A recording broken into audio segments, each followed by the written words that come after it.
Hello, my Teaser King family. How is everybody today? I'm just excited I can come back. They're allowing me back on. I'm just excited.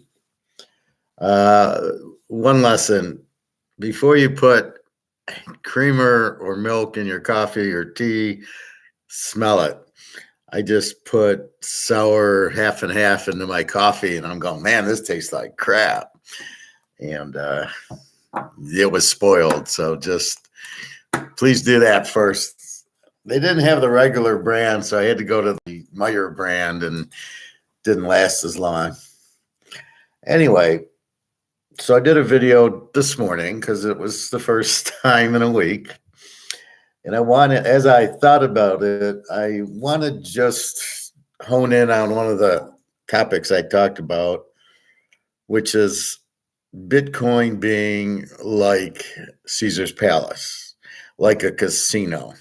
And I thought it was a very clever way I came up with it.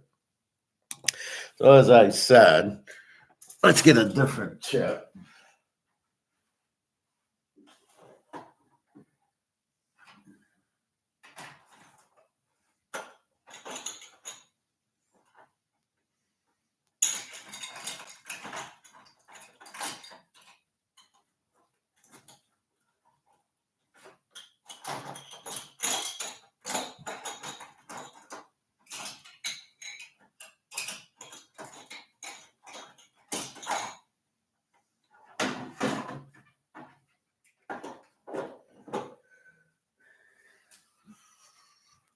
Okay, so here's the thought process. Everybody debates Bitcoin, good, bad, or ugly. What is it? Nobody knows. And I was listening to some guys because I'm really open minded, but when I know something, I know something, so I don't need to play games with it. So what to me it is this. What's this? Caesar's Palace, regular chip you get, $5 chip, play blackjack, whatever. However, this is only good at Caesar's, right? You can only use this at Caesar's. You can tip with it. You can buy drinks with it. I'm not sure if you can go to the forum shops and use it. Maybe. But you can go to you can get this. So this is an asset. This is theoretically money, but only to be used at Caesar's. So you could buy a drink with it if you're playing poker. It's also maybe at the food court or at the buffet, you might be able to use this. I would think you could because they give tips, and the girls who get the tips obviously go to the cashier and exchange them. But is it money? Yes, but not like a medium of exchange. You can't go to the Bellagio and use this. They won't take it. You can't go to the Wynn and use this. You can't go to McDonald's and use this. So while it is money, it's really only money at Caesar's Palace. That's the only place this is money, is at Caesar's Palace.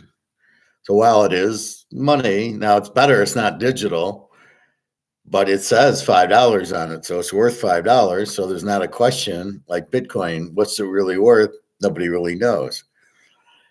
And so this would always be worth $5, but like the dollar, my $5 euro. Well, what's this really worth? Well, it's worth €5, but what's €5 worth? That'll buy you a cup of coffee.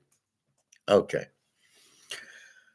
So we can go to the Desert Inn, and this is worth money at the Desert Inn. I can't use it at Caesar's. I can't use this at the Desert Inn. I can only use this at Caesar's. I can only use this at the Desert Inn. Okay, so this is basically cryptocurrencies thought process. We'll create Bitcoin because we don't want to get caught in a real estate trust like 2008. We're going to try to protect ourselves. That's the idea behind it. Unfortunately, it's not a good idea because you can't just go ahead and create your own money. It doesn't work that way. Now, people can go into Bitcoin and it can be worth something, but only in the Bitcoin casino is it worth something. You can't take the Bitcoin to McDonald's. You can't take it to the grocery store. You can't pay for rent. You can't pay for a house. You can't pay for a car with it. So don't kid yourself into believing it's money. Don't kid yourself into believing it's gold. It isn't. And I like how they say, well, it's like gold. Well, it isn't like gold. It's not gold. Gold can't be printed. Gold is money since the Romans. And if you have it in your pocket, physical gold, nothing can, it can never go to zero. Bitcoin could go to zero. Caesars, interestingly, cannot go to zero unless they retire this. But I could go to Caesars tomorrow and give them this chip and they'll give me $5 for it. Now, as I said, I'd rather hold the chip than get the $5. So that goes on to another conversation about selling your gold and silver when they start going up, but I'll get to that in a minute. So Bitcoin is in their own casino, as Caesars and the Desert Inn are their own casinos. So the money works in the Bitcoin casino. However, what do you do with it? It's not really used as money. You can't really pay bills with it. You can maybe pay certain individuals who want to take Bitcoin for goods and services. You can do that as long as you both have Bitcoin, which means as long as you're both in the Bitcoin casino, it'll work. Just like this works in Caesars, right? In the Caesars casino, I can eat and bet and tip and here give the waitress $5 for a drink, or buy stuff. Go to the snack places, go to the food court, and it works. But only at Caesars, because they will accept this as money. So it is money, but only at Caesar's Palace.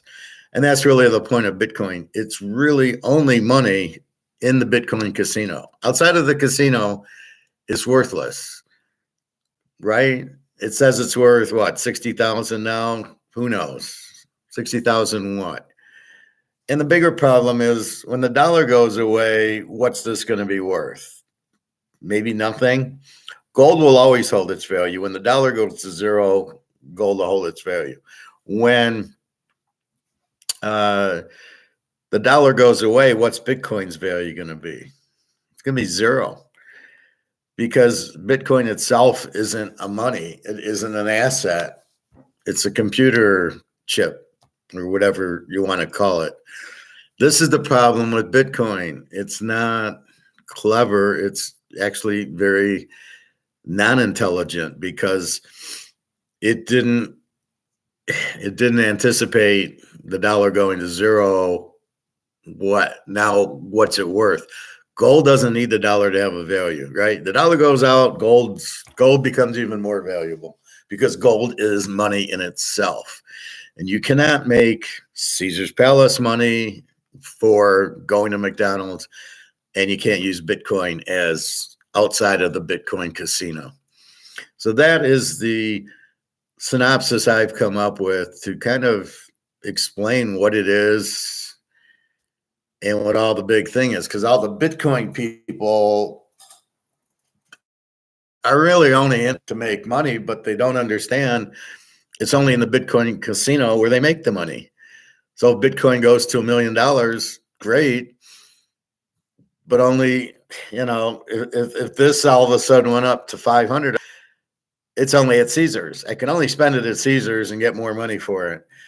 The Bitcoin, I can only spend it at the Bitcoin casino. However, I can't eat with it. I can't shop with it. I can't gamble with it. All I can do is buy it and hold it. And if more people get in, this is the problem also, it's a Ponzi scheme.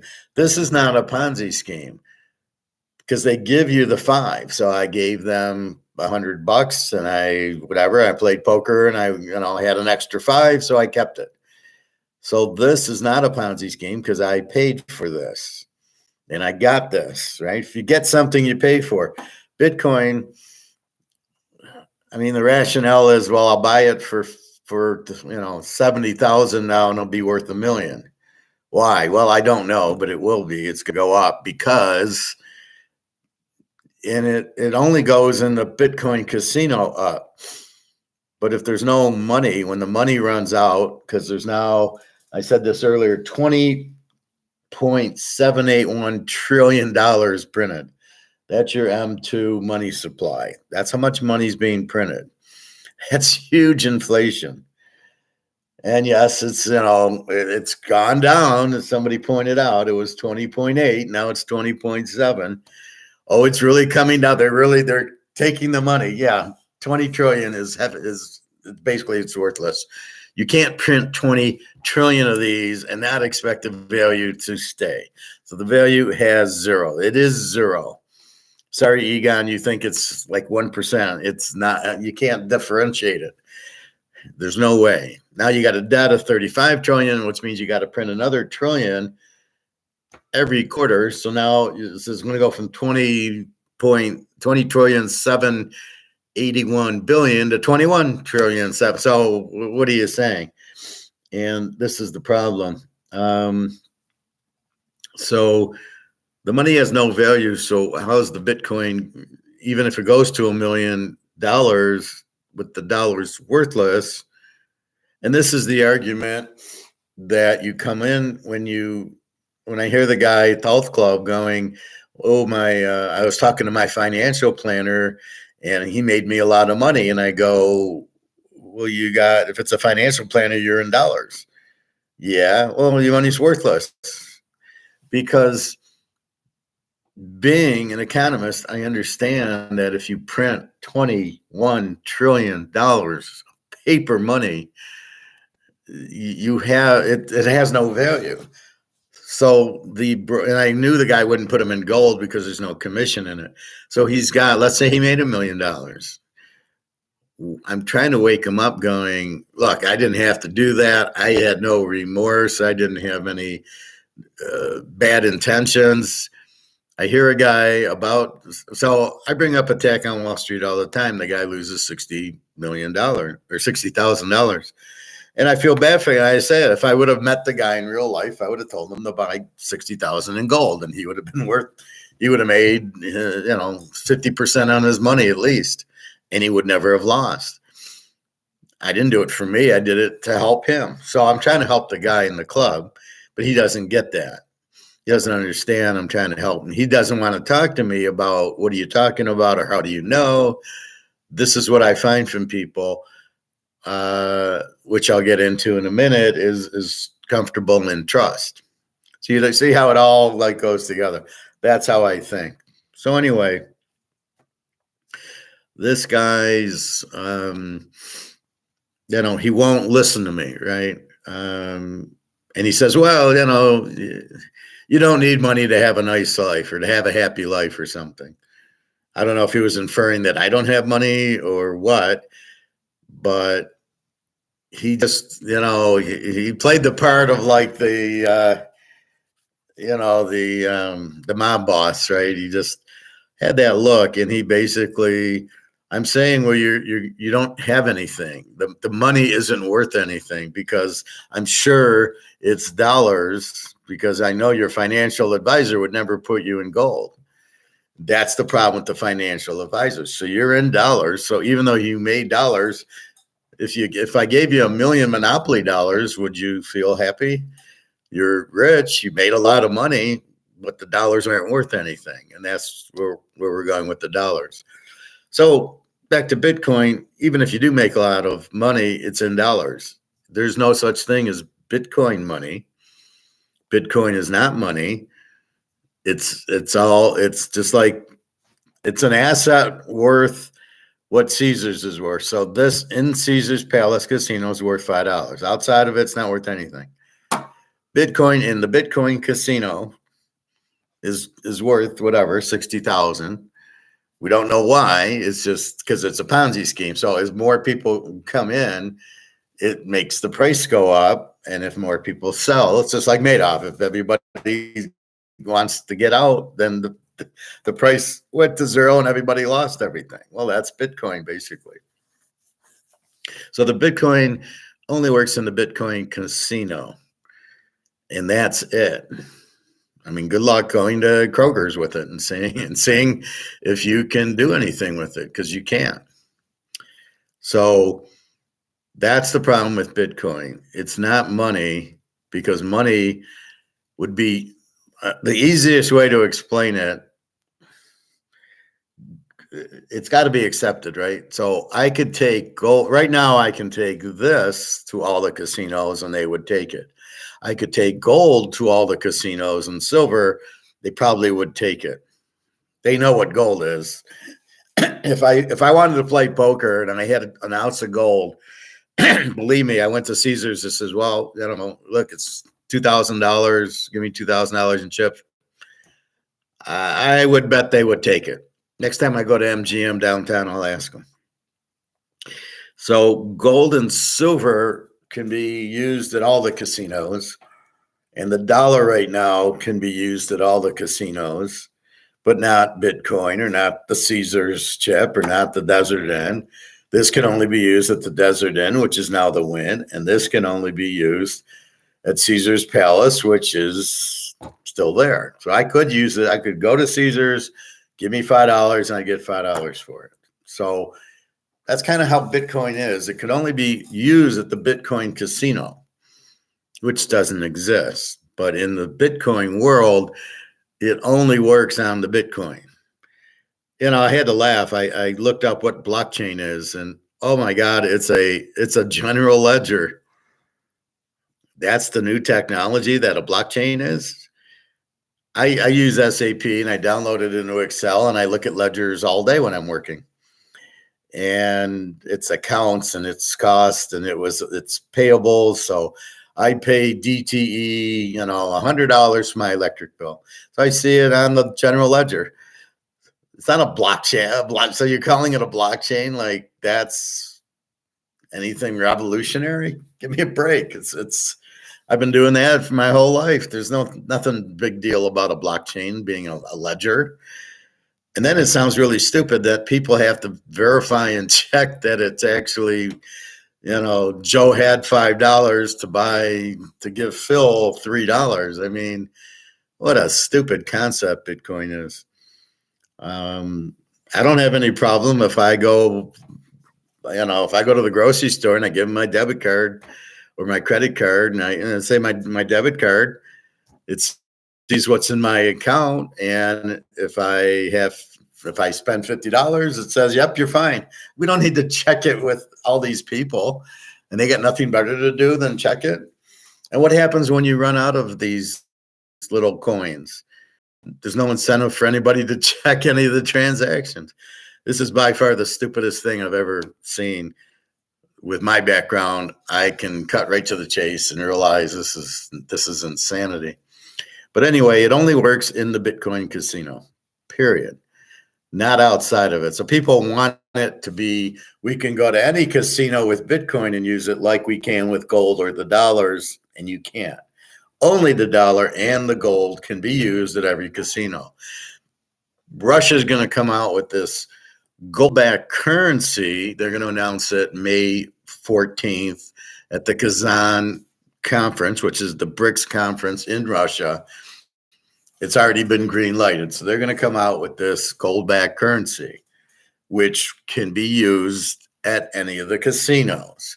So what you want for money is something that can be used anywhere. It's accepted anywhere.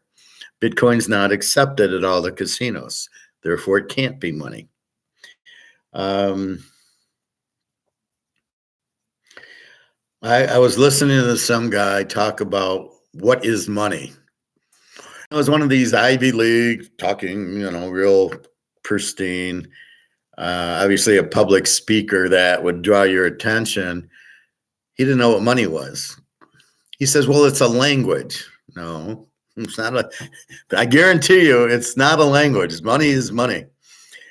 And he says, he couldn't answer the question what money was because he was trying to defend Bitcoin. So here's the definition of money. It's a medium of exchange. It's a store or purchasing power. It's a unit of count that you make or lose money. This is from Austrian economics, and I don't know, let's say May 11th, 1993. Right out of my class, money functions. So he doesn't get a medium of exchange is what you get paid in and then what you spend it. So it's the medium that allows you to get a paycheck, pay your bills, go buy golf clubs, go on a vacation. You're going to use the medium of exchange. You're going to use money. He didn't understand that. I'm like, okay, this guy, as well as he talked, it's calling money a language. I'm like, oh, what is this guy out of? He doesn't even see. This is the problem when you have IT guys come up with a Bitcoin instead of an economist. If I come up with Bitcoin, the first thing I know is it's got to be accepted by all the casinos. And I can't do it blindly. In other words, Caesars can come up with chips so you can give us your money and you can play and gamble and lose money and buy and shop and eat at our casino and we'll make money off of you. So they come up with their own money that the government doesn't need to get involved with, that doesn't change value. You give me $100, I give you 20 of these. You go spend it any way you want. It's good at the Caesars casino. Okay, but what's happening with Bitcoin is people are buying it so it goes up in value, but nobody can explain how it does it.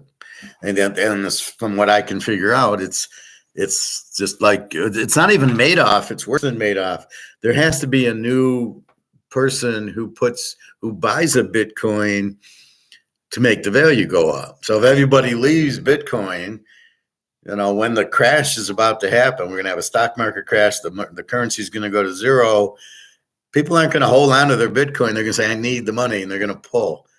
And there goes the Bitcoin to zero. Plus, it's only in dollars. So when the dollar goes out, the Bitcoin will be worthless. So you have all this going on, and people are all blindsided by it because you don't have an economist doing it. You can't just create it. Hey, Greg and John. You don't just have you can't have an IT guy do it. Like Zuckerberg, all he does is collect data and sell data to marketing people. That's all the Facebook and the WhatsApp and all these social networks. Because you wonder, how do they make money? I don't pay them. I don't pay anybody to be on WhatsApp and talk to my friends in Europe. I don't pay. So how are you making money? Oh, you're selling my information. Well, so's everybody else. Join the club. Everybody from the phone to the TV to everything you do. I'm sure everybody knows I go to the rec center and swim every day. Do I give a crap? No. What do I care? You're up late. Well, no, I explained it. I got a strike because I said something that I have no idea what I said about a medical misinformation. So there's guidelines to YouTube, and if you say something wrong, they give you what they call is a strike, and they kind of delete your video and say you can't record for a week. So it's like being in the penalty box in hockey. Instead of 2 minutes, I'm in for a week, or getting a traffic ticket, and the police pulls you over, and you say, "Well, what did I do?" And he says, "I don't know. You broke the rules." Because I don't really know what I did. I was very upset. At least tell me what I did so I don't say it again. And the only thing, they gave me the medical and said, "Well, with the medical, you can't give misinformation out."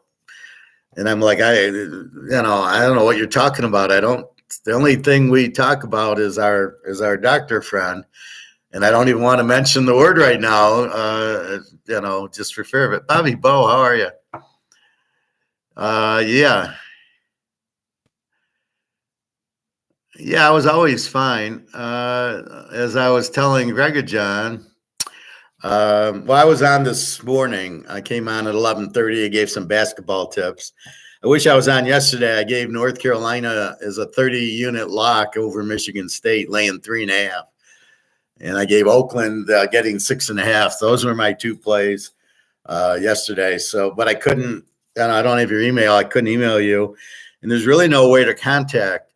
So if anything happens to me again like this, I will post something on my www.teaserking.com, my football site, in the homepage, and I will say, here's where I'm at. If I have to go to Twitter and do it or some other place, because, basically I didn't quite understand it because I'm off for a week and I'm trying to figure out, but that hurts you guys. It doesn't hurt me. I'm watching economics and gold and silver and everything else. So that's what it was. So I couldn't get on for a week, but I couldn't contact you. It's not like I can leave a comment or anything. So that's what happened. And so I got one strike. If I don't say anything stupid till June, it'll come off. And now my friend Scott said, why don't you do one for economics and one for football? And I says, it doesn't matter. They won't let me use YouTube if I were to, get deleted. So anyway, no, I'm fine. Everything's good. Things are looking good for me and Daria to go to Serbia. It's called Belgrade. Very nice country, probably early June. So everything's fine. I feel fine and everything else, but thank you for asking. Well, I can, like I'm doing now with Bitcoin, I'm destroying it, or gold or silver. It was for medical misinformation. So I got to be careful talking medical stuff. And because I don't have it for children, I think I can still swear. If children were included, I would have been gone a long time ago. But because it's a mature audience, then I think I can say F off, and I don't think that's a problem. Or I can talk girls or poker or the normal stuff, because I've been saying it and I never had a problem. So the only time I've had a problem is some medical stuff. So that's about it. So most of the time. Yeah, well, for a week. I was in the penalty box for a week. Well, I didn't know. I'll update it next time. I didn't know if people would run to the site or not. There's no football going on. No, you saw me, I've been in Portugal, and I went to Berlin, and I went to Barcelona, and I brought the computer and still taught class. So no, if I do, when I go to Serbia, I'll bring the computer. I always there's always things to talk about. Yeah, well, I guess that was it, Bobby Bo. I know it's not false, but I can't really say what I believe it was. It was a one sentence in the beginning that I had made a comment. Otherwise, the title was, a certain thing about people, but I didn't think that was medical. So, yeah, that's what I said. And I said, can you tell me what it is I said so I won't say it again? Because you know me, I can kind of go around it, and they wouldn't tell me. I'm like, okay. Anyway, so I'm back and I'm happy. And so I did the video in the morning, and then I had an idea about this Bitcoin casino. So I had talked about it, but I'll review it with you guys. So you can use this at Caesar's Palace. It's a $5 chip. Think of this as Bitcoin, but you can only use it at Caesar's, right? $5, I can eat, I can drink, I can tip the waitresses. I can probably go to the shops and use it. If I had $100, I can probably go and buy a T-shirt with it. And it's all Caesar's, so they would take it. But it's only good at Caesar's. I can't go to the Wynn or the DI or the Bellagio and use it. Only at Caesar's. And that's what Bitcoin is. It's only good in the Bitcoin casino. You can't use it outside of it. That's the problem with Bitcoin. I had that revelation, so I wanted to talk about it separately. And that's the problem with it. It's the only place you can use it. Why the value goes up and down is people buying and selling. That's why they tell you never to sell, because then the value will go down. There is no value. And when the dollar crashes, Bitcoin automatically goes to zero because Bitcoin can't have a value by itself. I assume this crashes too because this is $5. So if the dollar's gone, what's the value of this? So I don't know what the casinos are going to have to do. Probably just have gold back or silver back chips. But as I was saying, I was listening to Reichert. I was like, okay, let's listen to this idiot. And he says, oh, the dollar's coming. They're printing less dollars for 12 months in a row. And I said, really? I don't believe that, because they got to pay the debt $1 trillion a quarter. So I looked it up on what's called FRED, which is Federal Reserve data. And it was in 1974, it was 1974 was $898 billion was the money supply, how much money they printed. So M2 definition is cash in circulation, checkbook money, and savings deposits. Add them up, that's how much money's in circulation. Well, in February 22, it was $21 trillion. It's been going up every year. So Reichert says, oh, but it's going down. Okay, so I looked at January 24, it's down to 20,700,000 from 21. So it went from 21.5 to 20,700,000,000,000. Oh, it's really falling like a rock. This is the problem. These guys, he won't give statistics. He'll make the point it's dropping, but if you just believe that, you would be fooled. So you've got to, well, let me look at the numbers. If you looked at the numbers, it's not going down at all. It's still $21 trillion in circulation. It's heavy inflation. That means you've got 50 Mahomes cards and you've got 21 trillion of these. So if we had 21 trillion of these, how much do you think this would be worth? A penny? But at 50, it's worth 5,000. Here, this is not worth anything with 21 trillion. So I wanted to bring that point up. And the Bitcoin, as I was saying, the Bitcoin guy could not explain what money is. And he said, well, it's a language, like it's economics. And, so I just said that money functions, medium of exchange, so I can get paid and buy things, and I can, buy whatever I want. A store of purchasing power, which means it's not supposed to lose value, and a unit of account. Did you make money or lose money, right?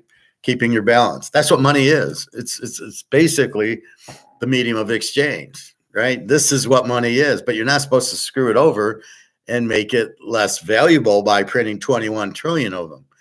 This is the problem.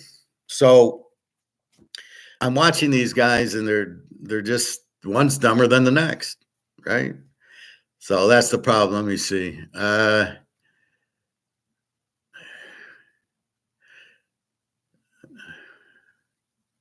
No, I'm not going to sell anything. So here's the problem. We got gold and it's up like $15. Let's see what it's at now. Gold's up to 21.73, paper gold, that is. It's up $8. Silver's up 8 cents. So we ignore this because we know it's paper and we really want to talk in physical. But some of these, like the Yankee Doodle Dandy guy said, oh, people are coming in selling their gold because it's at record highs. It hit 2,200. It actually hit 2,211. And they're selling their gold. And I'm going, that's the stupidest thing you can do. Just to quote you, Bobby, why would I want to sell it? Then I have to get back on the Titanic. I have to get back in. What am I going to sell it for? I can only sell it for this. Why do I want to get out early before it's even moved and sell it for this? So I don't want to sell my gold or silver now. As I've told you, the guy went into the store. I went into the store and the guy says, well, we need American Eagles. I'll give you $2,000 for it. This was a couple of months ago. I said, add a zero to it. I start to think about selling when it's 20,000, not 2,000. So no, these people that are selling because they think it's high have no idea paper gold versus physical gold. Because if they knew, they would understand it's paper gold, and they would never sell it. I mean, why would you sell it? Oh, it's gone up. Well, yeah, but it's been held down. That's why it's gone up because they can't control it anymore. They've moved to Bitcoin because they can't control the gold, because they have to come up with the money, and there's too much demand by China and India to buy the gold and silver, and all the central banks who are still buying the gold as fast as they can. They understand the dollar's worthless. They get it. So they're getting out of dollars, buying gold, just like what we're doing, right? We're all getting out of dollars to buy gold and silver because we're keeping our value, but we're not doing it for insurance. We're also doing it to make money, but primarily we know our $100,000 in the bank is going to be worth zero. It probably already is, right? So we already know that.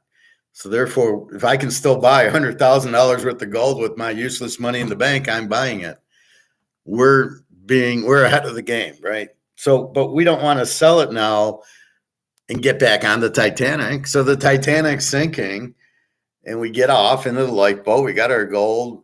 Well, wait a minute. Yeah, let's dump our gold and get back on the boat as the boat's going down. I mean, that would be retarded. And I heard somebody say that. I don't know if it was Mark McGuire or somebody said, "Oh, it's hit the iceberg and the boats," and I just blew my mind. I'm like, okay, somebody's watching me, but they're not telling me. And I thought it might have been Mark, but I don't recall him saying that, or maybe it was an older one. But that's the problem. Greg at John's vampiring. Bobby, we need your bring baseball back. Okay. All right, Greg and John. We're kind of talking about Bitcoin casinos and stuff like get in the game, Greg and John. So that brings me to Bitcoin is only good in its own casino. So that's how you can answer it now. Now this comes up to so the guy didn't know what money was. They think Bitcoin's going to $1 million, fine, but the money won't be worth anything, and it's never going to $1 million. Then let's talk about something that I stumbled on called comfortable and trust. I'm in the locker room. Some guy says, "Oh, I made all this money with my financial advisor. He made me a lot of money." And I'm looking at the guy, and I'm thinking, Attack on Wall Street guy, the $60,000. And I go to him, but you realize that knowing it's a financial advisor, he's not putting him in the gold. So I'm sitting there going, I'm going to the guy, just a second, Bobby. So I'm going to the guy, well, you're in money. Money's worthless. And he looked at me and said, well, you can be happy without money. I don't know if he was picking on me or not. I was being stoic and I didn't really care. And I basically said, look, you just said you made all this money, and I'm telling you the money you made is monopoly money. It's not worth anything.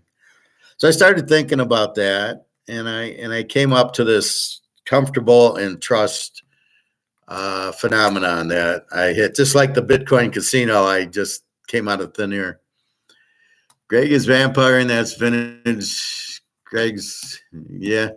Greg and John. We got to give him a name, Bobby. We got to give him a nickname. So then it became, why doesn't he listen to me?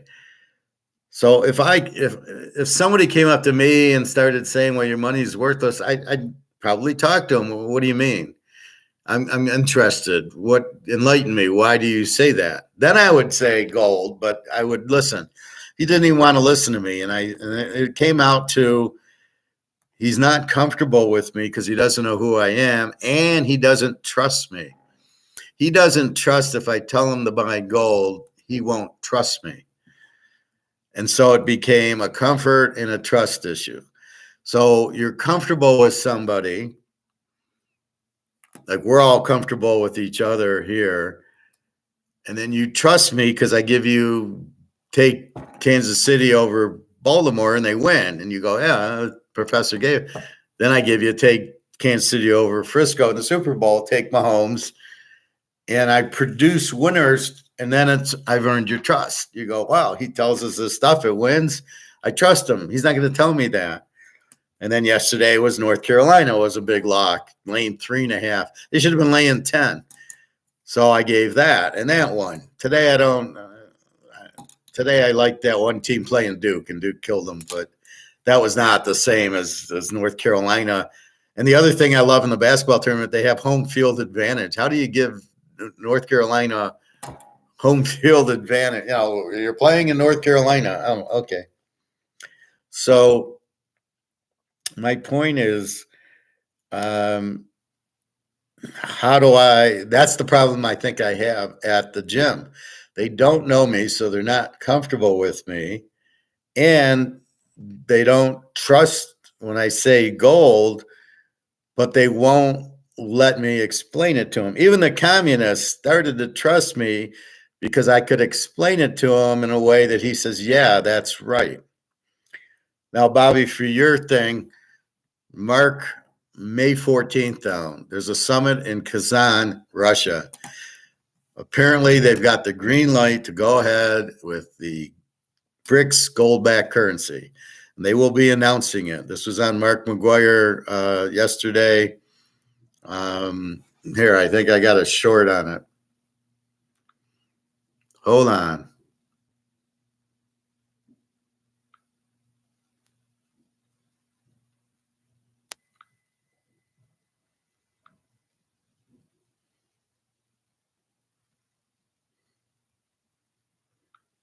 Well, I'll give you. And I want to give you a copy for free.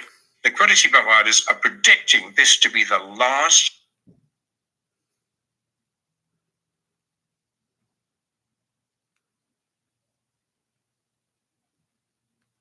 Banks. Hey, Andrew, talking about the upcoming BRICS payment systems, can you update us on what you're hearing out there? Yep, happy to do so. Now, we understand that Glazier's closely guarded Russian central bank currency white paper has now received the green light from the top Kremlin advisor, Yuri Ushakov. And following recent beta testing, it will be formally presented to the BRICS 10. That's the May 14th to 19th Kazan summit next month.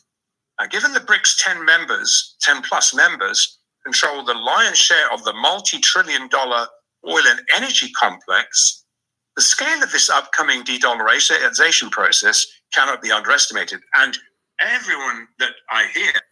So there you go. It's been green lighted. The head Russian guy is all, says, go ahead. Now here's where we really got it. First of all, they don't want to keep, so think of things in assets, right? So you have,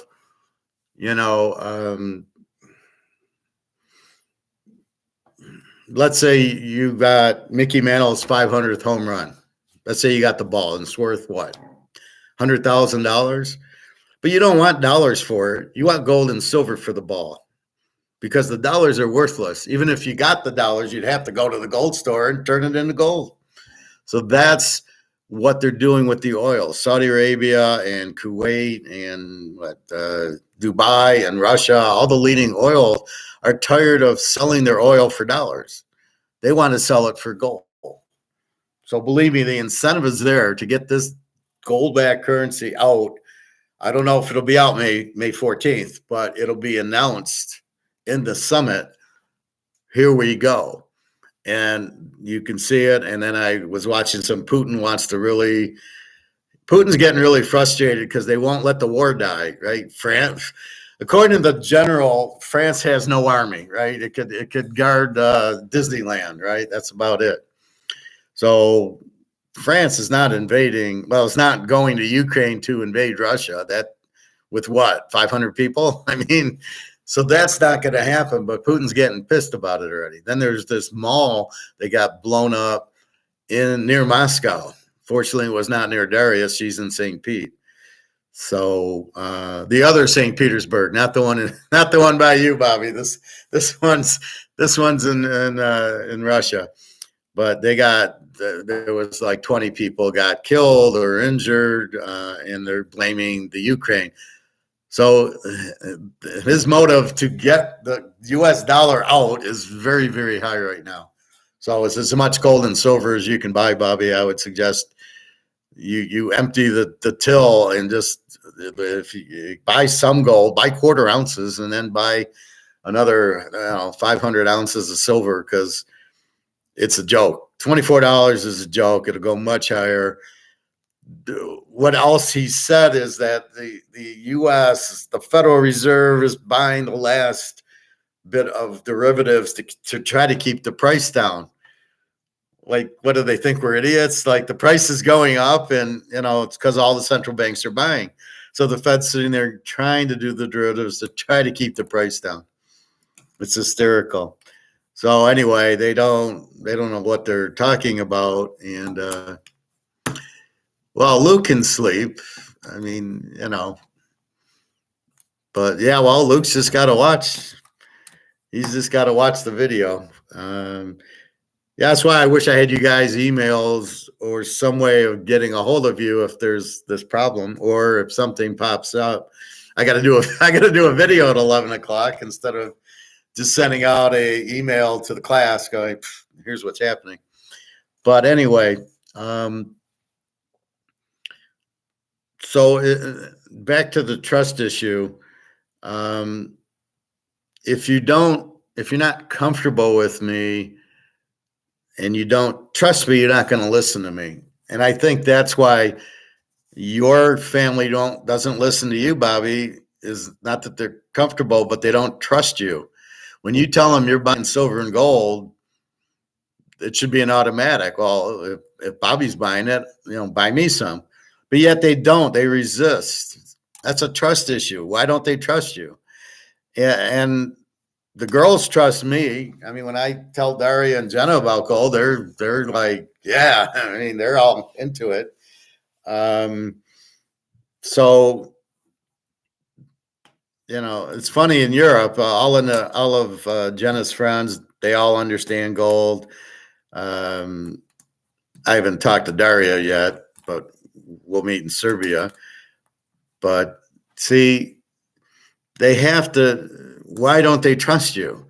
Because they're not comfortable with you in that area, right? I guess.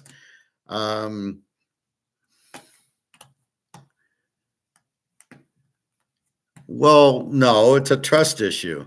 When the real D comes on with these football picks or his whatever picks, and he gets mad that I don't want to hear him. Well, because I don't trust his picks, because I'm not comfortable he can pick football games. And I don't want him on the site because I don't want somebody to read it and say, oh, the professor's giving Kansas or something. And I didn't. He did. That's why I don't want it. I don't trust him because I don't know who he is to give picks unless you give me a reason, right? If you give me the reason, like Bobby gives me LSU a lot, but I know LSU, so I understand it. And he's LSU guy. And I like LSU. I mean, so I had no problem, but I did try to talk him out of the Florida State game, telling him to take the dog in the game when he still took LSU instead of taking the dog. In those big games, you tease the dog, you won them all. You won Oklahoma, Texas. You won Oregon, Washington both times. Notre Dame, Ohio State, Michigan. Take the dog, you win all the big games. And that's it. That's the bottom line, stone cold. So he was on LSU without kind of grasping that. Now, that's fine. We talked about it. He still bet LSU, but him and Nick did too. And then after the game, they both realized, yeah, maybe we need to listen to the professor a little bit. So all I ask is that I get your understanding of why you're making a pick. So I'm trying to teach you. So I'm expecting you guys to come up with the theories I'm giving you. But anyway, with that, I was thinking a lot like the girl in Alabama. I never got comfortable with her. And then she never trusted me. And then she goes and tells HR, I want to give her money.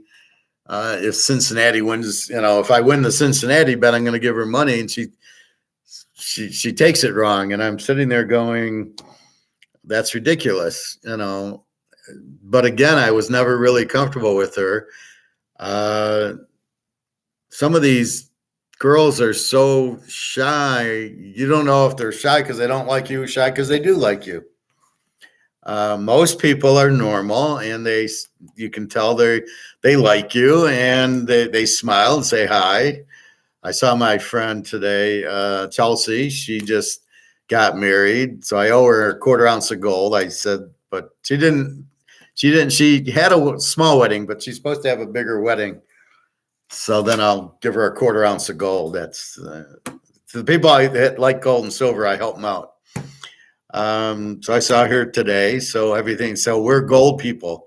So when you have that gold or silver connection, you tend to be much more trusting. You know the person's smart. They're talking gold and silver. So you don't have that problem. I think, well, that's the problem. People are ignorant about gold and really economics. They don't understand money supply, inflation, the whole thing, right? They don't get Say's law. They don't get Adam Smith and the bakery and everything else. They don't get it. And I don't know that it was ignorant. Ignorant would be they saw it and were too stupid to understand it. But if they haven't seen it, I don't think they're ignorant. They just haven't seen it. They should dig harder. But with that said, I think it comes into everything. I think women, if you're trying to date a woman, you're trying to make her comfortable with you. That's what I've done with Jenna. She's very comfortable with me. We go on trips. I pay for everything. She knows she's safe with me. She trusts me. So we have the comfort and the trust. And that's what I have with Daria. We're comfortable. We haven't met yet. That we're going to do in Serbia. But she feels safe with me. She knows she can trust me. She needs money for rent. I help her out every time. Good. He's fine. And so that's what it's about. That's when that guy says, don't help the girls with money. You're like, how are you going to earn their trust? How are they going to trust you if they need something? They need to feel safe with you. And that's really it with girls. Just make them comfortable and then let them trust you. That's why you can't lie to them. That's why you don't date on them unless you're open in the beginning saying, look, I have other friends that are girls. So either that doesn't bother you or, if it bothers you, we'll quit right now, but that's what I am. And if they're real comfortable with you and it's hard to find somebody like us, then they'll play along anyway. They'll try to win you. Well, thank you, Greg and John. I hope so. I try to come across very comfortable. I don't try to yell at anybody in regular life either. I don't. That's why I like when I was at Toyota and the treasurer's yelling at me about a budget issue that was like, I nailed it. I don't know what you're talking about. I kept saying, you're out of line, but I never yelled back and I never tried to beat him up. I wish I had one of Bobby's baseball bats. I would have taken it to his head, but I never tried. I never threatened. I just said, you're out of line. Why are you yelling at me? I didn't do anything wrong here. You don't trust me. Why don't you trust me? You're not comfortable with me because I'm not Japanese. I think that's ridiculous. So that's a lot of the problems in the world are comfortable and trust.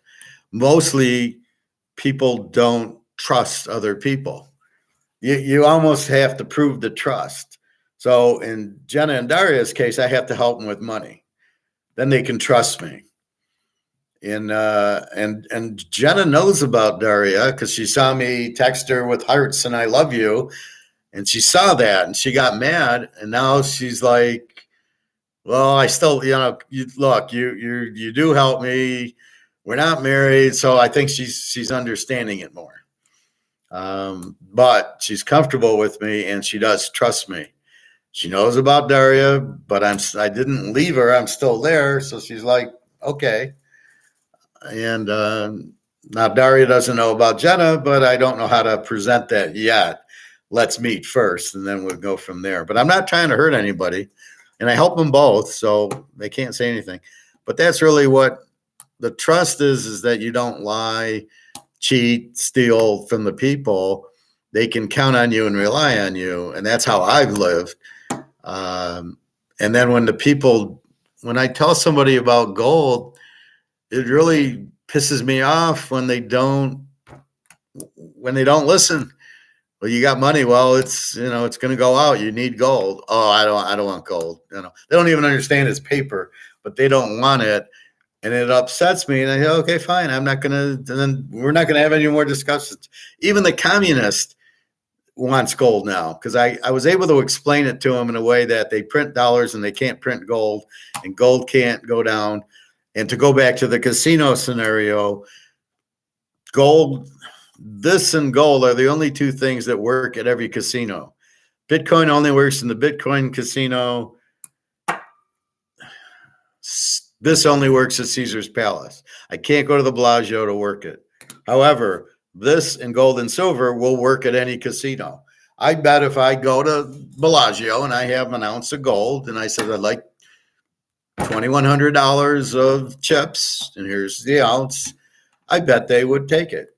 I'd bet they'd be more apt. They wouldn't take Bitcoin because you really don't know what the value is, and it only works if you're in the Bitcoin casino. But I bet they would take the gold for it. So it's about getting people to trust you. So it's the same thing with girls. The first thing is to get comfortable with them. That's where the smile comes in. You take them to lunch. Then it's the trust issue. I'll pick you up at 7. You damn well better pick them up at 7. And if you say something, you better be honest and you better be there for them. And then they trust you, and then everything's great. Then they're your friend, and then off you go. But it's the comfort issue, and that's really the key to everything. It's the key to poker. You might be comfortable with the other players, but do you trust them?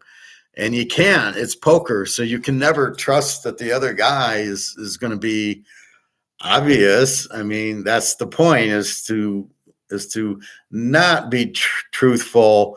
I'm betting you don't know what I got. I don't want to be obvious. I don't always want to bet $25 when I got a pocket aces.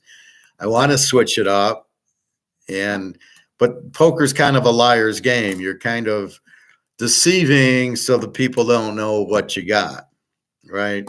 Like in Rounders, like in Cincinnati Kid, where, like in Rounders, the guy's checking to Teddy FBI, I like calling him, and he bets and he's got a straight at the end. And so he lied to him. He didn't bet his straight, which he shouldn't have bet the straight. Why would he bet the straight? I wouldn't have bet the straight.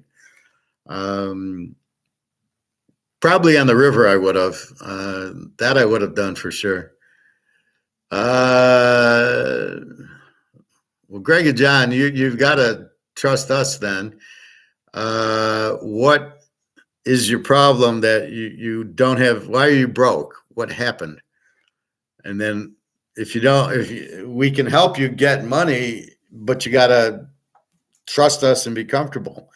So I'm sorry that you don't have money, but you better have it, because you're going to need gold and silver. Even if you buy 2 or 3 ounces of silver every couple of weeks, you're going to need it, because you're going to, if you have this, you're in trouble. I understand you're broke. Why are you broke? Do you have a job or do you not have a job? Did you have a job and you lost it? What's your skill set? You can go work at the grocery store, make some money, buy some silver. So I'm sorry you're broke, but you got to look at it, opportunity to make money. Go make some money and go buy gold and silver with it. Then you won't be broke anymore. So anyway, that's my advice. So that's really the whole key to life is the comfortable, and then the trust. And that was my question. Why did everybody got into Madoff? Why does everybody get into Bitcoin? Right. So I started thinking, how stupid are these people that they got into Madoff? And then they were not comfortable with Madoff, but they were comfortable that my dad was in it and my friend Shirley was in it. And so it was all friends of friends who they were comfortable with talked them into trusting Madoff. So then it became a trust issue. Well, how does he make the money? Don't worry, you're going to get 15% every year or however much he paid. And so they trusted their friends. So I'm telling you to get into gold is not the same as getting into Madoff, right? So you trust me to buy gold and silver, but I show you I buy gold and silver. And there's no Ponzi scheme because you actually have it in your hand. So what I tell you is to buy it in your hand, don't have an ETF. So that's what I'm telling you. Do it, have it, and this is what I've done. So if you're following the Madoff plan, if I'm in Madoff, then you're going to jump in Madoff. But I'm not stupid. I don't get into Ponzi schemes. And gold is not a Ponzi scheme, neither silver. So you might not understand it, but you trust me. So that's how this works. You trust me, so you do it. You bet on Mahomes, you win. Oh, well, the professor told me, and we made money. Okay, simple ingredients. Well, yeah, yesterday was North Carolina and Oakland, and they both won. We don't have college till next week. I'm sure I'll have something. I'll figure out something. Anyway, so if I had your email, Greg and John, I emailed Nick and Alex and a few other people. 30 unit lock, North Carolina, lay the 3.5. They won by 20. So it's you don't know, but you trust me that I know that we should buy gold. And that's what they did with Madoff. And that's what they're doing with Bitcoin there. Well, Bitcoin's even harder, but with Madoff, my dad was in it, so I bought it. And he said to buy it. And then my cousin said, and like that, Hervé Villachet from Europe, who had all the royalty in it and had all of his money in it and billions of dollars. And they all lost, but they all trusted him. So this is the problem. You get comfortable with somebody, so you trust them. And that's really how you lose. You don't know. You should know. You should be comfortable enough with the person to say, how does Madoff make his money? And his answer, what's he going to answer? His answer is going to be, I don't know.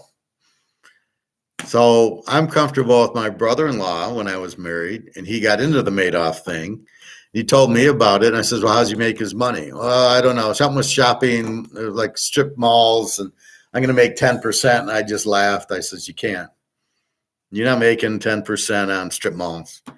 And I didn't invest. Now, I was comfortable with my brother-in-law, but I didn't trust my brother-in-law on this because he's a doctor. He's not a finance guy. Had it been reversed, I would have researched it and said not to get into it. But I said, you can't get into it. Well, that's just being stoic, speaking the truth. Why would people lie? So you lie because you're insecure and you try to make yourself look better, or you're trying to Ponzi scheme somebody. I think people like this Peter Schiff or Reichert or these guys lie because they're trying to sell their gold, or they're trying to sell their subscript. They're just salesmen, and so they lie to get you to buy. But I'm not selling. The only thing I sell is football. But you hear all that. But the gold and the silver, the economics, everything I'm doing tonight, I'm not selling anything. You're not buying anything. You're getting educated. And I'm giving you a good answer about Bitcoin. It only works in the Bitcoin casino. That's the takeaway. I'm not selling you a Bitcoin. I'm telling you not to buy it, to protect you and put your money in gold and silver, but I do it myself. So I show you that.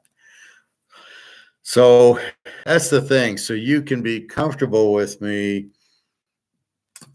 Then do you trust me? And so I don't give you a reason not to trust me. And I try to teach you so you can trust yourself, learn from yourself. I try to teach you how to pick football games and to get into gold and silver because of the inflation. And I give you $20.8 trillion as of January 24, explaining that's the inflation. So in other words, Madoff never said how he did it. So how comfortable could you be? How much can you trust Madoff if he's not telling you how he's doing it? Why aren't you telling us how you're doing it? And that's a problem, right? So so it's got to make sense. So that's why when the guy in the locker room says about the financial planner, I immediately knew he wasn't putting him into gold. And I already know gold's the only thing to be in. It's his loss for not sitting down with me and going, what are you talking about? He doesn't know who I am. He doesn't know I'm an Austrian economist, right? So he doesn't know who I'm just the guy in the locker room saying, well, your money's worthless. Therefore, you better be careful because you're trusting the finance. So you're comfortable with your financial advisor and you're trusting him, but he's not trustworthy. He's not telling you the truth, and he's not he's got you in harm's way.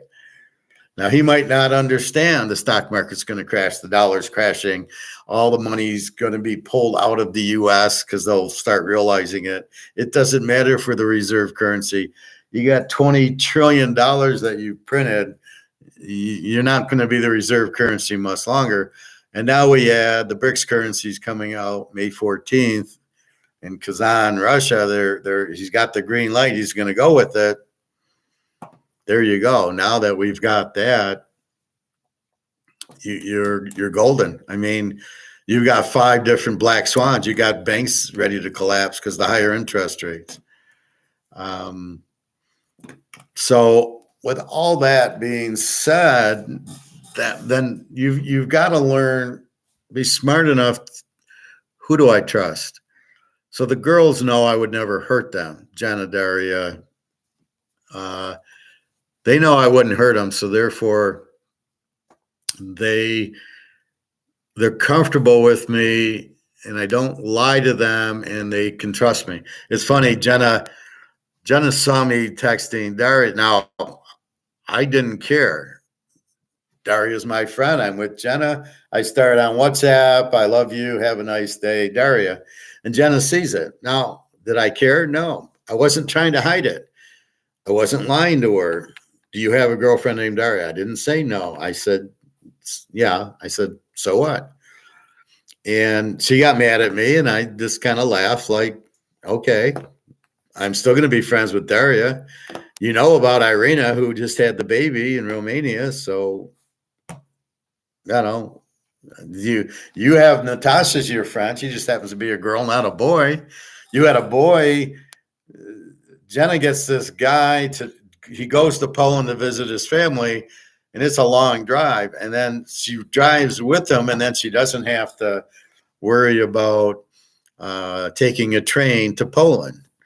And I'm sure she doesn't pay the guy anything. So it's just it's a big benefit to us.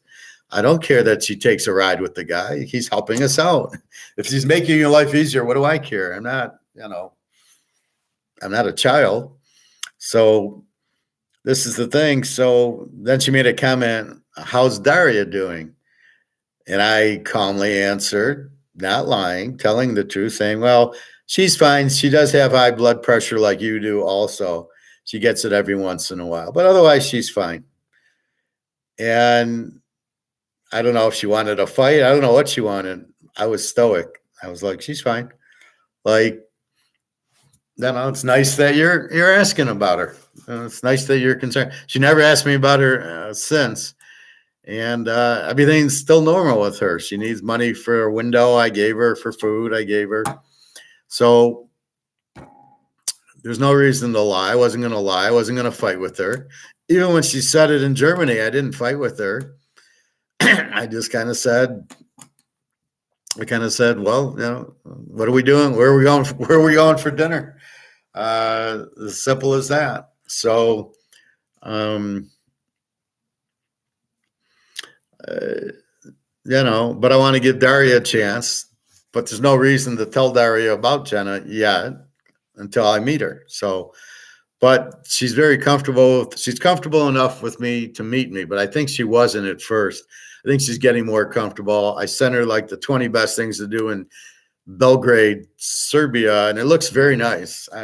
I'll probably recommend it. But Bobby, you need to go to Amsterdam first, I think.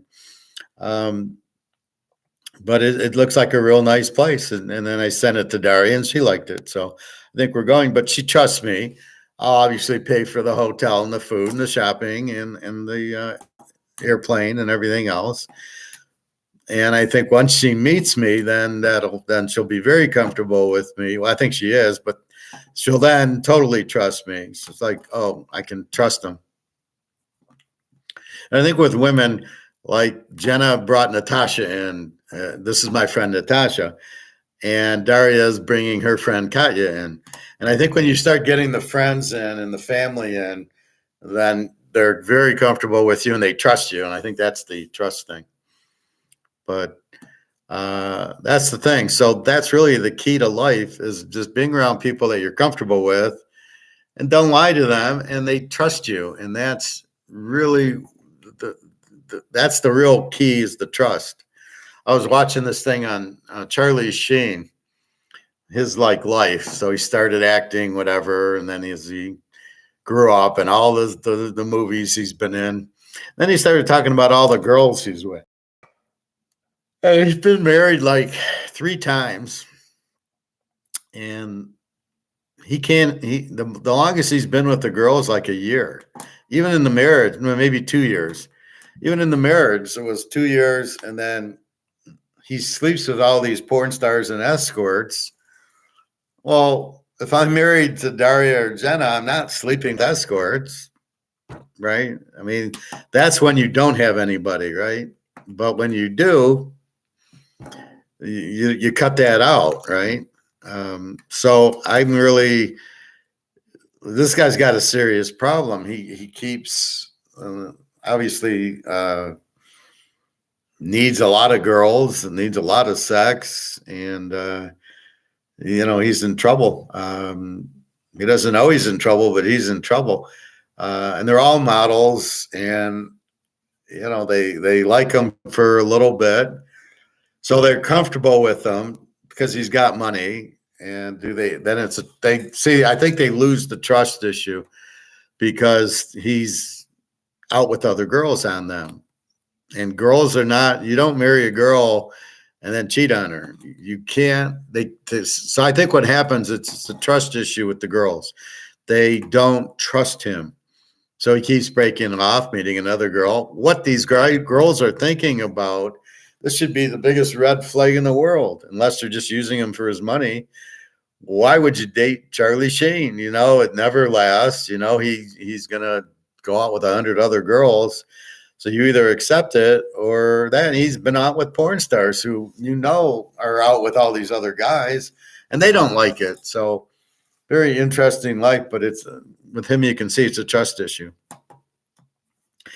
So I think chemistry is the comfortable part. So you see a girl or a guy, and immediately there's the connection, the chemistry. You're comfortable with each other. Probably you knew him from a past life. And then it's a trust issue. What do you want to do? And this is where I argued with that one guy where he says, well, I don't give girls money. Well, you have to. How else are they going to trust you? What are you going to, there's got to be some way of verifying the trust. So if we go out for dinner, you should pay, then I trust you, kind of. Or when I need things, to trust. And,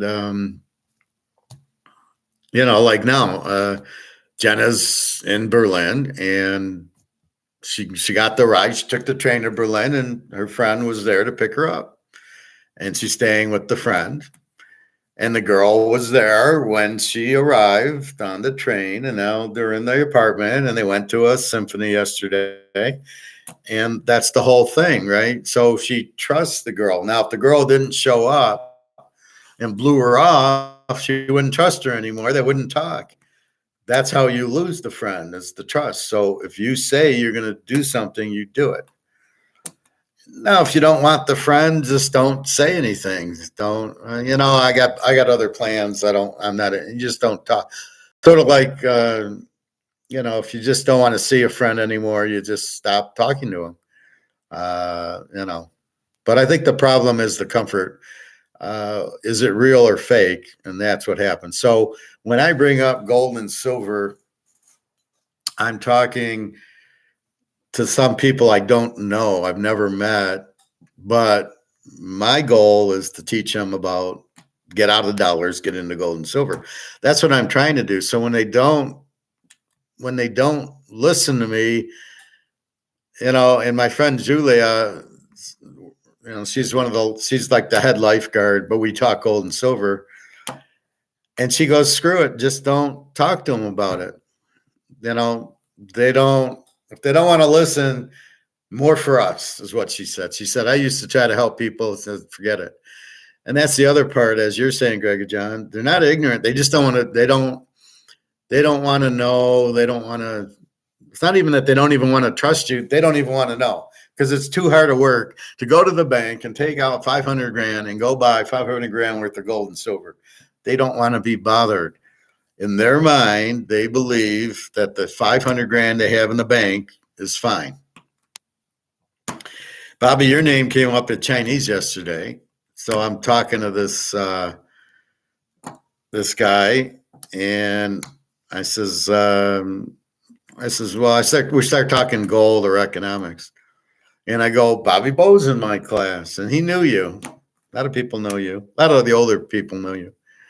And so we started talking, and I says, well, if you got a couple $100 grand in the bank, you're broke. He looked at me, but because he knew that you're in my class, he listened, and I said, you've got to get your money out of the bank, because not only are the banks collapsing, but the money, after printing $20.78 trillion, doesn't have a value. So I said, and the worst thing is, you go buy $100,000 worth of gold and silver, and you put it in your safe, and nothing happens. Everything I say is wrong, and the dollar doesn't go away. So you go sell your gold and silver and get your dollars back. They'll take it back in 5 seconds. But I said, I know I'm not wrong. I wouldn't say it. If I thought I was going to be wrong, I would say this might happen. This is what should happen. Like if this was 10 years ago, I'd be saying to buy gold and silver, the dollar's worthless, and then somehow it lasted another 10 years. But gold was also about 1,300 an ounce, and now it's 20, almost 22. Let's see where gold's at now.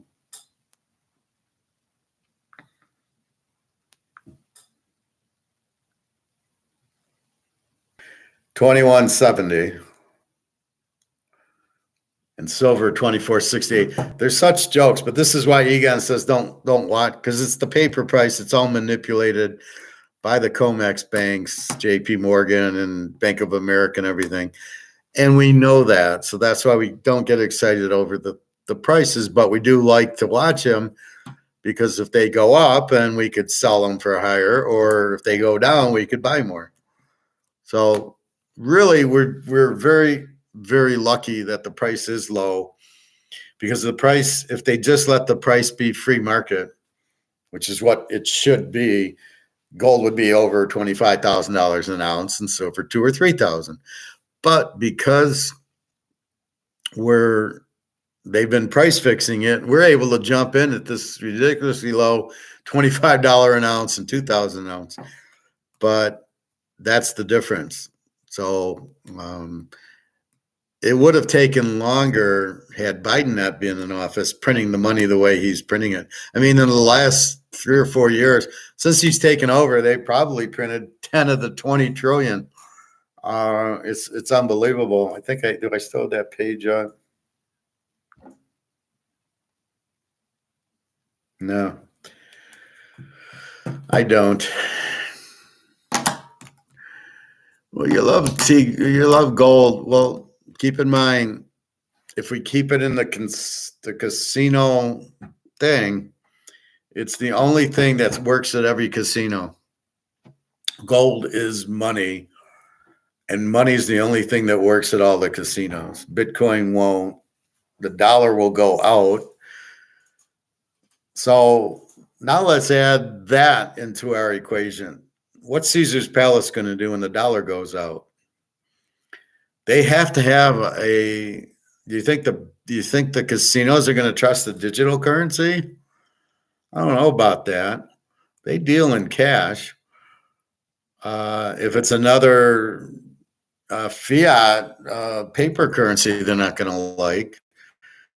So if it's gold, then they'll want gold-backed currency. I'm wondering if we're going to use the BRICS gold-backed currency, because I don't see why not. They use the dollar. I mean, so if China wants to buy money from Japan, they got to they got to buy dollars to buy the yen. So I don't know. This will be interesting if we can use the gold-backed currency. The last thing I was thinking of is watching Money Heist. And if you watch the fifth year, the last episode, right? They get out of the bank. And the way they do it is they blackmail the country, because they steal the gold and replace it with brass. And before they replace it, all the currency and everything in the gold, all the Spanish currency is bankrupt, because there's no collateral. There's no gold backing it up. So once people know there's no gold, Spain got bankrupt. They couldn't get loans. Everything was falling. And then the professors created all these blocks, these gold blocks that were really brass, painted in gold. So he gives them back the brass, and the guy sees it's brass and wants to kill him. He says, "You kill him, you kill us, we're going to let everybody know that you don't have the gold, because that's the order. If I get killed, we don't yank it out, they're going to announce you don't have the real gold, and you'll be bankrupt." And that was how they got out, because what's the guy going to do? He's never going to get the gold. He's going to make the country bankrupt if he kills them. So he lets them go. So let's go to the U.S. People believe, although I don't think many believe, we got 8,000 tons in Fort Knox. Why won't they show it? Because if they can't prove it, we're bankrupt. Now we're already bankrupt, but that'll be the icing on the cake, not having gold to back your currency, like in Money Heist, right? Spain. So once people know for sure there's no gold, the money's worthless. And that's why they don't open it up. And because what are they going to show? It's an obvious they don't have it. So if I said to you, I have a $5 Caesar's chip, and you'd say, "Well, really?" And I'd go, and I go, "Yeah, here it is. See, $5. See, I can prove it, right? I show you, I prove it." So why isn't the U.S. showing us the gold that they have and proving that they have the gold? They don't think they have to prove it, because we're the reserve currency. Well, at the end of the day, they're going to have to prove it, because without it, they're broke anyway. And all the money they printed, they think, well, we've got 8,000 tons of gold, which is a fantasy number. It's make-believe. So they're going to need to prove it, and they can't, because they don't have it. And as soon as that's exposed, that's it. And that's why they want to keep the gold price down, and that's why they're keeping with the currency, and that's why they don't show you Fort Knox. Because if they did, you wouldn't see anything. And that's the problem. So amazing what you pick up on Money Heist. But that was a beautiful way to get out of the bank. So I've been watching that Berlin again, and it's not as good because you're used to the characters, but I'm watching it a second time, and it's getting a little bit better. But it's kind of, I don't know. I'm finding I'm watching movies like Cincinnati Kid. I love the Cincinnati Kid, but as I'm watching it and I'm watching how the hands play out, I go, this is stupid. There's no way this guy should have bet like that. Yeah, I got an 8 jack of diamonds. I'm going to call $2,000. What are you kidding me? Yeah, I'm pretty sure I'm going to get 8, 9, 10 jack and queen of diamonds. I'm the best poker player in the world, so I'm going to catch a double inside flush. Yeah, and he's going to get a full house. It's all going to work out. I mean, it was like the stupidest thing I've ever seen. Well, yeah, Greg and John. Well, that's what I've been doing, right? There's no football to talk about. We talk a little of the free agencies. And generally, like Saturday and Sunday, I talk strictly football. But, because I go long, this was only supposed to be a half hour, and you and Bobby jumped on,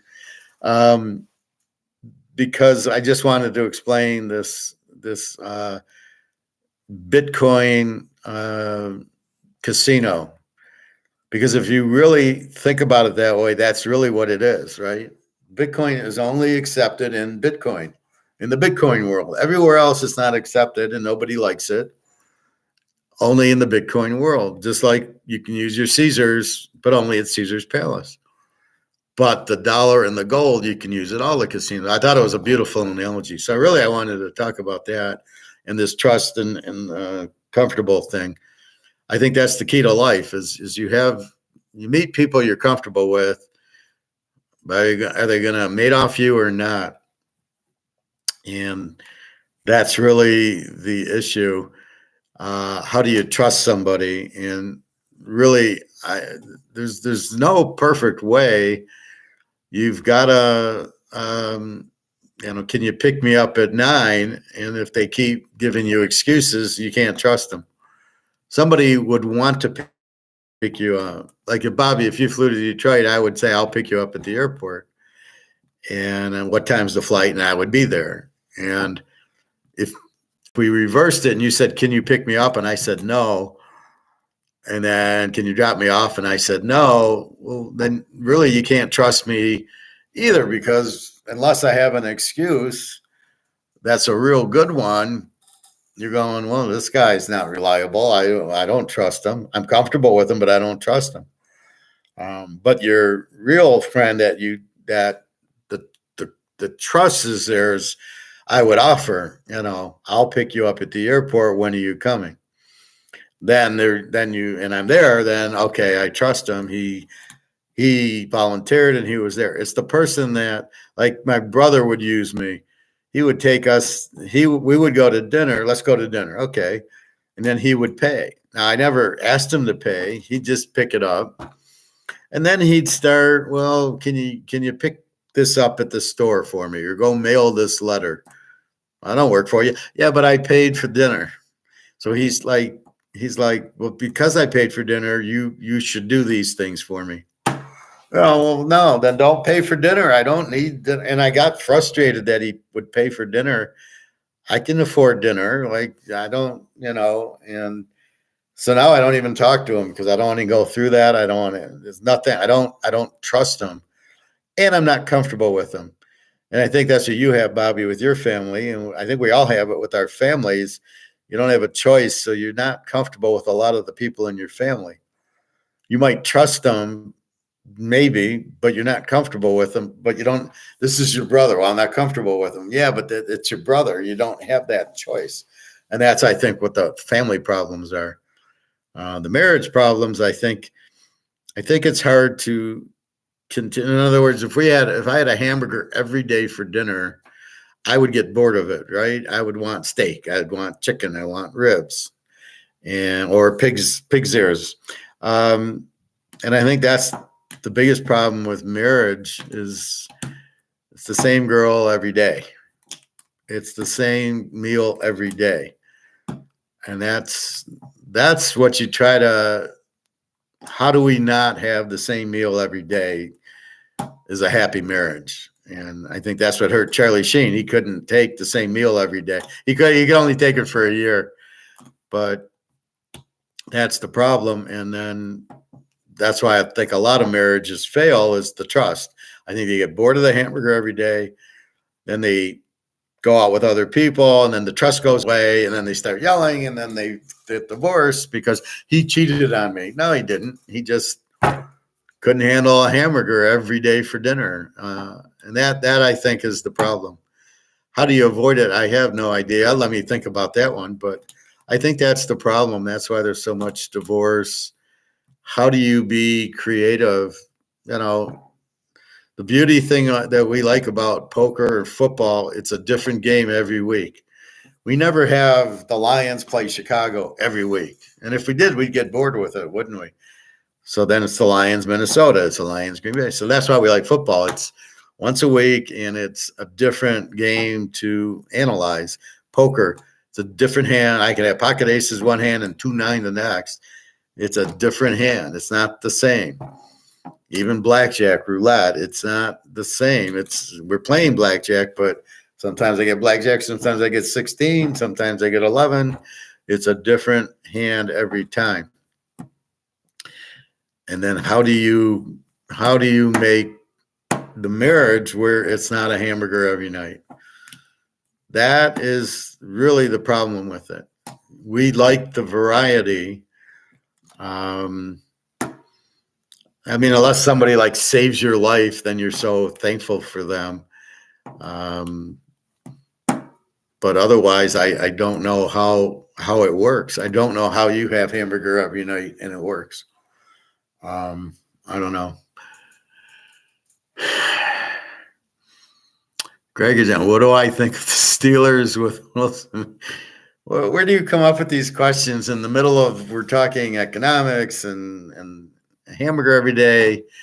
Why do you come up with these questions? Now, it's a good question in a different form if we're talking Steeler football, but what we're talking about now, I don't know how it fits. We'll have to wait and see. I think Russell Wilson's a better quarterback than he's been showing.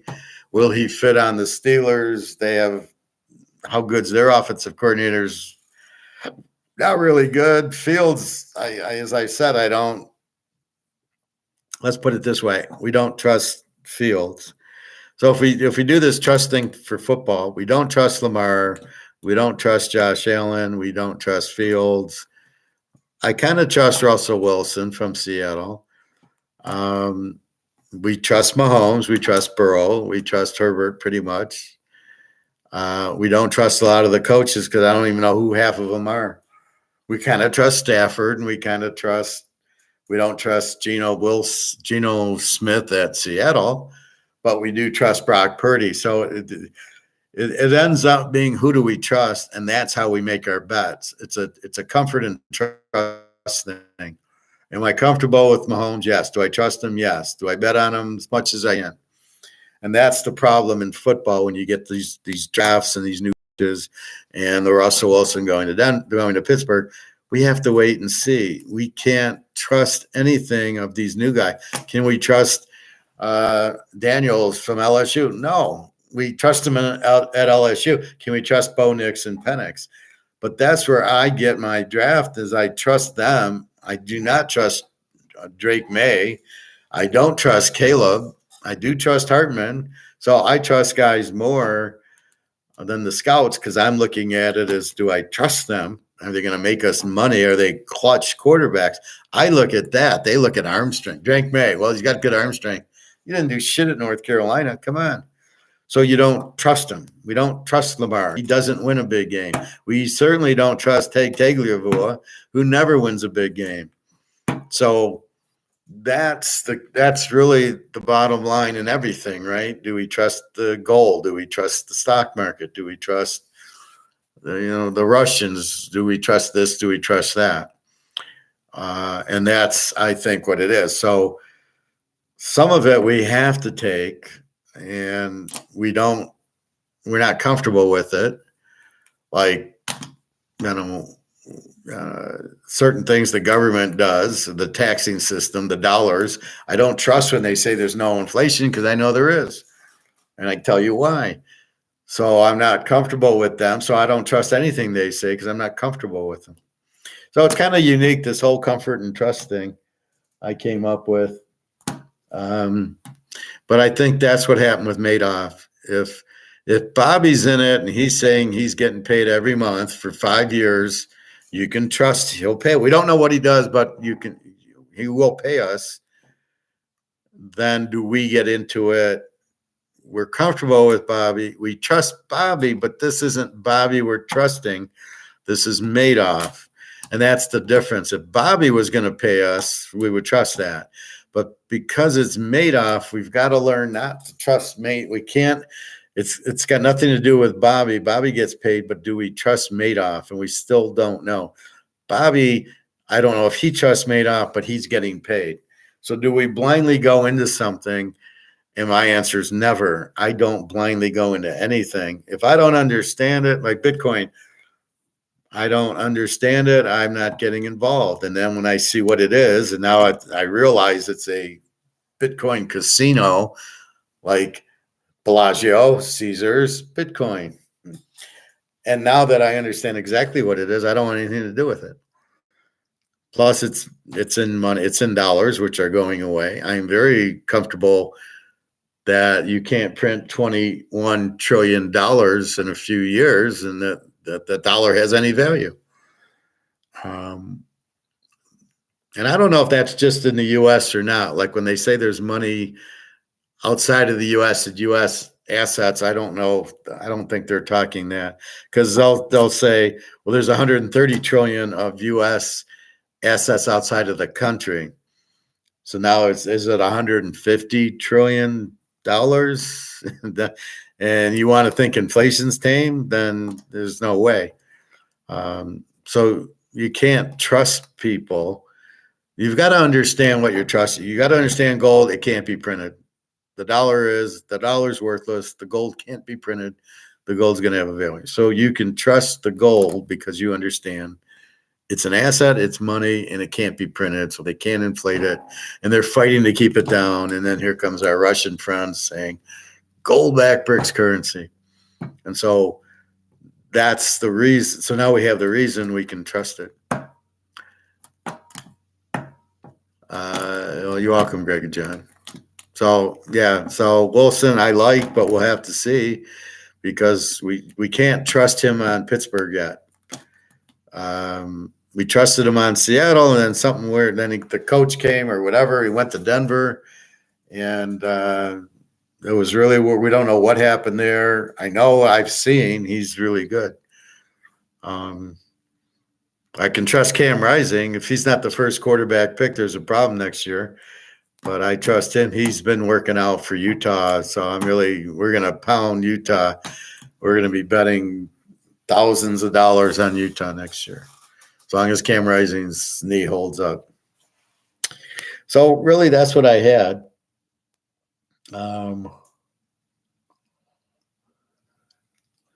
So anyway, money functions are a medium of exchange, which means they pay you in dollars, and then they pay you in something, they pay you in this, and then you can use whatever they pay you in to buy goods and services. So you're using the same thing. This is what you're getting paid with. This is what you're spending. That's what a medium of exchange is. Could this be a medium of exchange? The Sands casino chip. Could this be a medium of exchange? It could be if we all agreed. If put it this way, it's what the bottom line. A medium of exchange is what everybody wants. Does everybody wants the Sands? That's really it. If everybody says, "Yeah, I'll take the Sands," and the Sands prints out these chips. Absolutely. I'd much rather have a chip than a digital currency because at least I could put it in my pocket. But that's exactly what a medium of exchange is. It's what everybody wants. Most marketable commodity. And everybody wants gold. The people that don't want gold don't understand it. And the people that want money instead of gold don't have a clue what they're talking about. And anybody in Bitcoin does not understand that it only works in the casino, in the Bitcoin casino. They don't understand it. And most people don't understand it because it's something new. It's digital. And what is digital? It's nothing. I mean, it's like computer code. How is the computer code worth $70,000? What, are you kidding me? I see people turn down gold if you give it to them. Okay, so you ask them why. Why'd you see? Here's where you have to probe, and you go, why? Why'd you turn it down? See, they don't understand it, Craig and John. You're not getting that point. Anybody that turns down gold only turns it down because they don't know what it is. And they'll gladly take this instead, or or they'll take Bitcoin. They don't know why they're taking, so you ask if you see that, and I've never seen anybody turn down gold, but if they do, you simply ask why. I think there's one thing I saw with little kids and they wanted candy instead. They didn't know, that's a different story, but I'm pretty sure if I walked up to anybody at the club or anywhere and I said, here's, all I know is my friend Julia, I gave her 10 ounces of silver for her birthday or Christmas or something. Her eyes lit up, and I gave her the white container, and I gave her 10 ounces of silver, and I said, here, you'll have something, right? I'm not going to let you, when the dollar collapses and silver goes to 2,000 an ounce, I don't want to hear you say, I wish I would have bought some. So here's 10 ounces, and it'll turn into $20,000, and at least that'll help you out. And her eyes lit up. She knew what it was. I was talking to 2 lifeguards yesterday. They were walking out. I was walking in. They were bragging, oh, I got gold. And, I said it hit 22.11. I told the girls 22.11. They were excited. And now it's back down to 21.70, and nobody sold. That's the point nobody gets. It's not a stock. It's not people selling. It's government. It's COMEX doing sell derivatives to lower their price. What kind of crap is that? But you have to understand it, which goes back to your point of being ignorant, Greg and John. How are people going to know this? They don't know it. That's why you've got to find somebody who you're comfortable with, who you trust, who's willing to teach it to you. Enter me. But that's what you got to realize. It's only most people don't have that. Like I said, that girl in the Ukraine who was Natasha's friend, who's Jenna's friend, it was blown away. I knew so much about gold and economics. Where did you learn all this? I keep trying to find it and I can't. I said, Adam Smith. And I said, I learned it. I learned it in school in my master's program. So I got lucky that my master's program taught that, because my undergrad at Oakland U, they didn't teach. They taught Keynesian, and I fell asleep during that class. I didn't know what the guy was talking about. He was using words that just like abracadabra, and then it was charts, and it bored me to tears. I was like, what the hell are you talking about? I had no idea what he was talking about. I didn't care. It didn't make sense to me. And then when I got into my master's program, they start teaching Austrian economics. Where's this been? Why aren't they teaching this? I mean, it was such a fluke. I learned it, but I use it every day. Well, you're welcome, Greg, John. I think we lost Bobby. Did you go to sleep or what? You still there? It's late, and I really wasn't expecting you guys. I'm glad you're here, but I was really just going to do a half hour. I'm going to do 2 hours. Anyway, those are the concepts I wanted to talk about. It's the comfort and trust. You want a girlfriend, find somebody you're comfortable with, and they would be comfortable with the eye contact, the smiles, and then it becomes a trust issue. And if you got all that, then you're fine. Same thing with Bitcoin. It's just it's its own casino. It's just like Caesars. It only works in its casino. The dollar is collapsing. BRICS is coming out with their gold-backed currency. It sounds like May 14th to 19th. There's 3 African countries, Niger and 2 others that I can't even pronounce. And I didn't realize this. I was watching this the other day, and the French like control Africa, which is why it's so screwed up. It's the French's money, and they're just stealing all the resources and everything. So the Africans are getting pissed. And I noticed they're all military, and they're coming out. They want to come out with their own currency. And I saw this one country, can't remember it.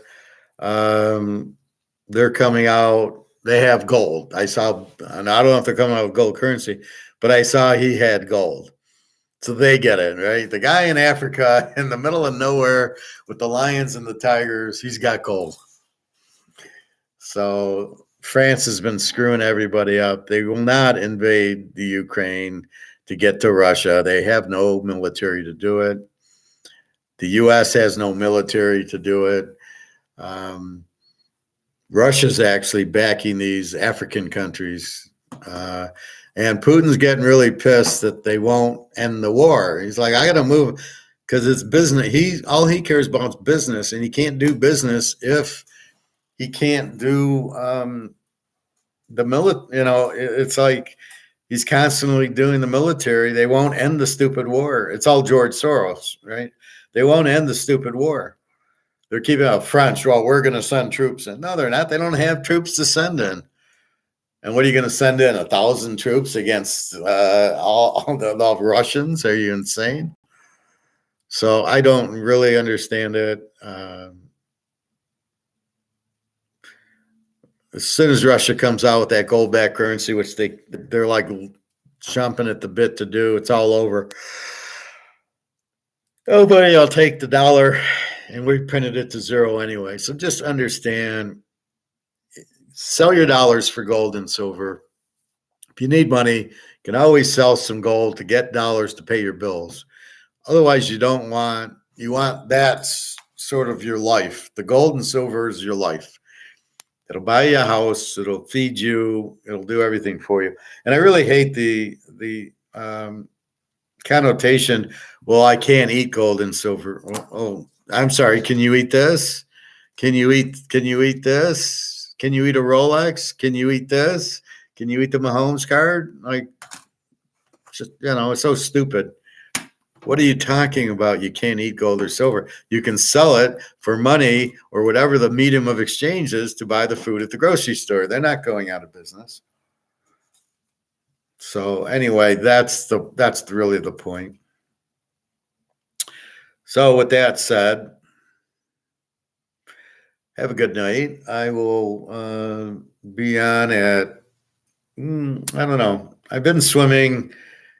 I think just I was really kind of depressed. I couldn't do the class. I had made some videos, and I said, well, I can't stick them on anyway. And by the time I get the channel back, I don't want to really upload videos from last week. I don't see what good they'll do. And I was a little frustrated anyway. So anyway, I'm glad I'm not strike.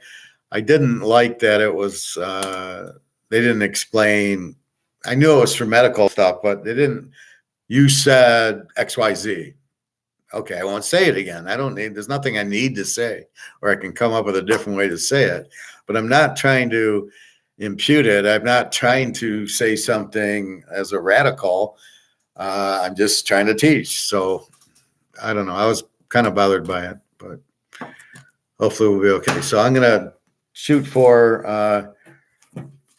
I'll shoot for tomorrow afternoon. Let's see college basketball. Let's go through the picks. So Marquette wins 81-77. Really no play. Purdue, Utah State. Okay, now we're learning about Purdue. They got that real tall guy. I did lose with James Madison. Very small. Duke 93-55. I won with Clemson 72-64. I couldn't decide. I just took the underdog. I had Grand Canyon. I think I won with Grand Canyon. What was the line? I think 11.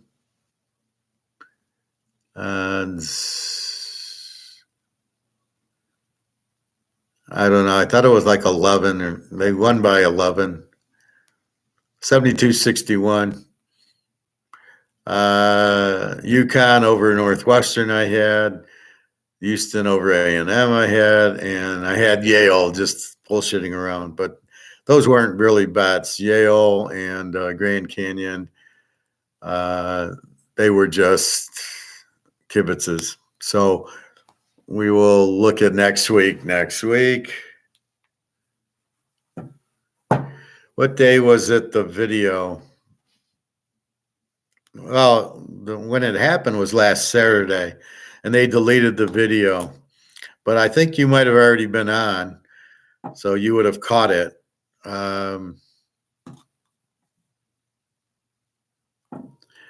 I did watch the video. They sent it to me in an email, and they said you violated the medical misinformation. And I looked, and there was one thing I said that maybe was interpreted as medical miss, because it was the only medical part I said. Everything else is made off in Bitcoin and gold and sports, which has nothing to do with medicine. So there's one thing, but,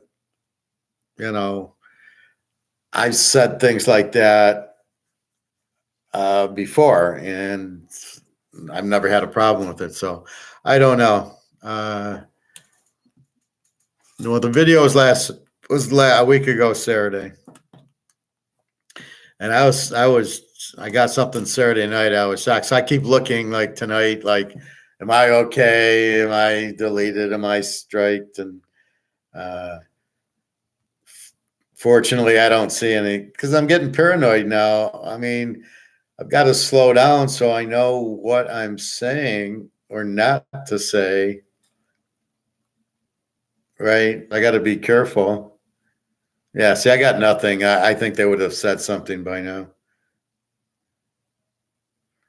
So anyway, so here's a guy who's been with me a while, and he asked me, does anybody know a good site where you bet your games? I said, I don't know. I don't use FanDuel or MGM. I said, I like William Hill, and I use a bookie, but if I did bet, I think I used Bodog a little bit before, but 5 dimes I don't like. They mess around with the teaser odds. Team will be laying 7, they'll lay 9 in the they start screwing around with teaser bets. Teaser bets are they're easy, you'll win with them, and they're extremely difficult, and then they're even harder when they change the line from 7 to 9 on you. So anyway, so everything looks good. I'm fine. There was never a problem with that. I did my tax return. Everything's fine. I thought I'd owe because I got Social Security and Harley, but Harley took so much out of federal that it's going to pay the additional Social Security amount.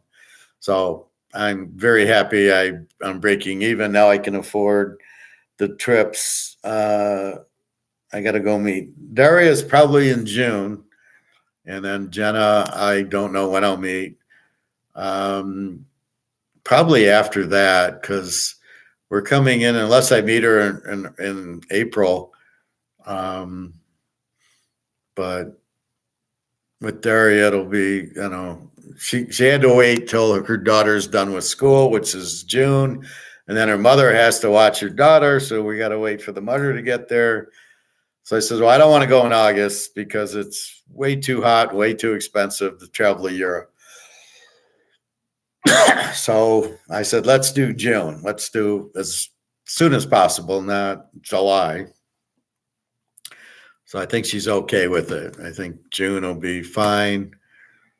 Like I said, I'll pay for everything. And, I showed her Serbia. She liked it. And we'll go from there. So I'm She's looking at the films, like 10 best things to do in survey. She says, "Oh, looks beautiful there." So she's looking into it. So I trust she's truthful, and she's looking and excited to go. So I'm believing that, which is all I can believe, right? That's where I have a problem if I am going to meet you somewhere and you don't show up. I'm kind of a little bit upset. That probably ends the relationship right then. That's the one thing about Carmen. She asked for my money a lot, but she always, when we would travel, she'd be there. You know, we're going to Austria. She'd be in Switzerland. She'd be there. So she was always there. But that was it. So, but she always wanted money. It was, maybe she wasn't gold digging me, but I always took it like that. But anyway, so that's what we got. So I will see you guys tomorrow. Probably go swim 10 and 11 and then do class 132, somewhere around there. Again, there's probably a little more Mark McGuire I can show you. Like I tried watching some other guys like I showed you, but I just had no, they're just Keynesians. I just can't take them. All right, I'm going to let you go. I'm going to sleep.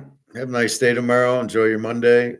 www.teaserking.com. If anything happens, go to the site. I'll post it in my homepage.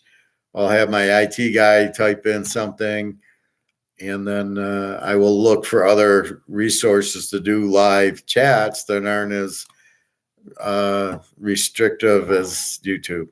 So, all right. Have a nice night, everybody. Take care.